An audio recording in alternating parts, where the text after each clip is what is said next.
All right, review of our game versus Hulmeville last Sunday.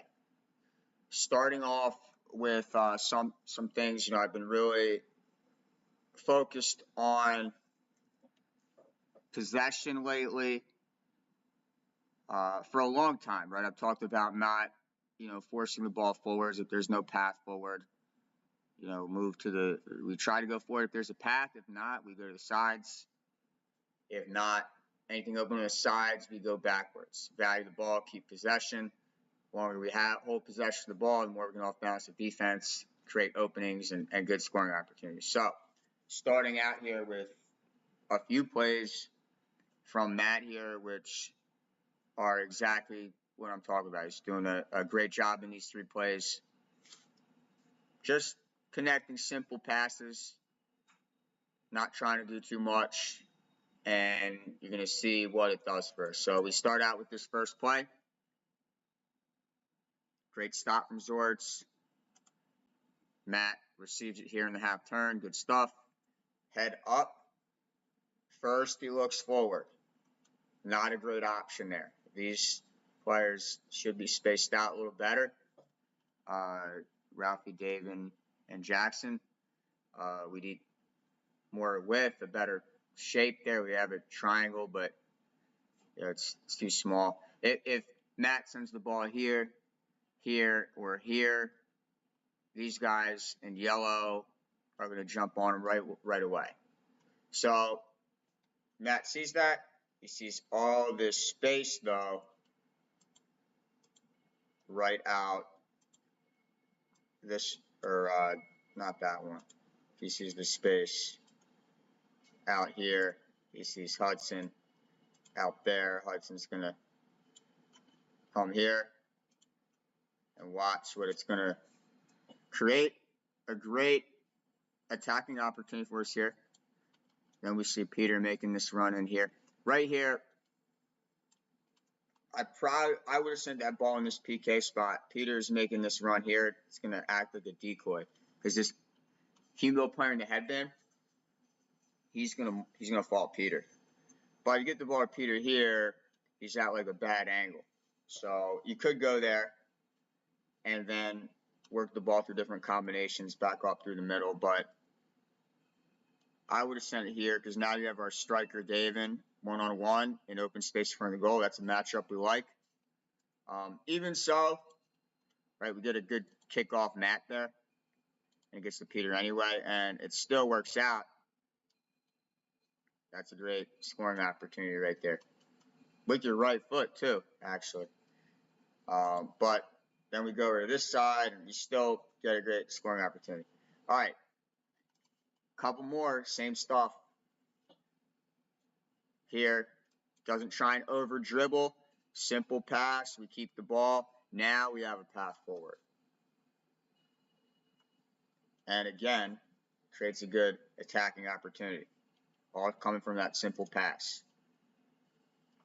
And again, this is only the first 10 minutes. Look, Matt gets the ball here. He's got this kid that's definitely half his size on him. He could try and just dribble around here, right? But then what's going to happen is another player is going to step up. There's a lot of traffic in the middle. Again, he's going to send it out to the side where there's less traffic, more open space. Look at Peter here. This is going to create a good opportunity for us. Again, the timing is just off. Right, we start that run a little earlier. This is probably a shot on goal, right? But great stuff from Matt there. That's the summarize of the switching then. Just make the simple pass. Keep possession. And great examples on why it works there. Next one here, let's go to the goal from the build out here. Great 1v1 there. Another 1v1 there.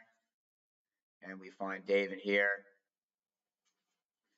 And we finish. One of our best build out goals in a long time. So great team goal there.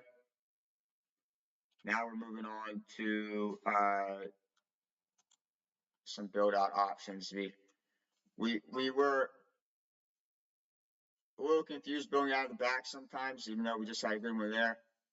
On this one here, we got to pick our head up and just, look at the options. And Jackson's wide open here. I know Matt can get that ball here on a chip pass, wide open space. Dave's got one-on-one here, which is good too, but it's higher percentage out here when we're wide open. Here we have, unfortunate. This call didn't go our way. Ralphie gets the ball first here, and then the keeper grabs him. Right, should have been ours, but it's part of the game. It's not going to be the last one that doesn't go our way. We, still got to dig down and respond, and we have plenty of time to do that in this game. So next one, attacking,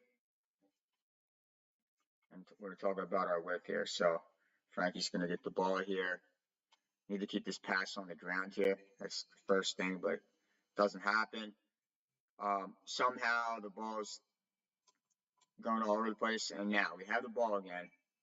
And when I talk about our attack being too narrow, this is specifically what I'm talking about. So our outside wingers, left wing Frankie, right wing Jackson, look how narrow we are, right? When we have the ball, we need to spread out, make the field as big as possible. When we don't have the ball, that's when we get compact and get more toward the middle. So since we're too narrow, the other team, everybody's plugging up the middle. So there's just no room to operate, and it's harder to create openings. We can't spread out because they only need to worry about the middle of the field, and winds up pushing us back and eventually win the ball. And here we're looking at goal kicks, our setup. We know how to set up on a goal kick. We've been doing this for a couple years, but there should be an attacking mid here in the half space and the CDM in the other half space. Here, both those players are central. Neither of them are in the half space. Striker needs to be up here. Here, not 5 feet off the sideline, exactly on the sideline. All right, so this was a common theme in the second half. We definitely lost our focus. I don't know if it was the wind or the weather, but it did cost us a couple times, including one of these scenarios. It leads to them. Yeah, it's this one here. It's this one here that it specifically leads to them scoring a goal because we're just unorganized, where they win the ball back here. And again, doesn't happen if we don't lose the ball in a bad spot in our own end. All right, next one. We're going to be looking at a attacking pattern here. So this, I've been talking a lot lately about I want to see more. We play the ball up, then we play it back, and then we play it through. Either the set and go type play, or we get the third man run involved. But this is a good example right here again. All right, so we have 1, 2, 3, 4, 5 against 1, 2, 3 yellow. So a great pattern I see here is Ralphie sets it back to Matt. Jackson should be a little bit wider here.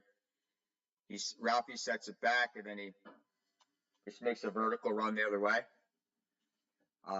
And then Jackson's an option out here, but he sets it back. That's going to draw in this kid with the headband. It's going to drag him into Matt a little bit. His gut instincts is going to be to do that, even just a step. And then Ralphie's going to burn right by him. Same thing, Jackson would be an option out here. This kid here probably going to take a step in toward Matt. That's what I'm talking about. This pattern, it off balances defense and creates a wide open fast break, but it's not what we try and do. We try and turn there, and results instead of a fast break and probably a layup goal, they actually get the goal scoring opportunity. So again, that up back pattern, something I like to see more of. But we'll turn around this tournament. That's the main stuff that I had from the last game. So let's keep all that in mind. Possession, not forcing the ball forwards, picking our head up, and yeah, we focus on stuff. Really confident we'll do well this tournament, and pumped up for it. First game in the Dome. See everybody Saturday at the tournament.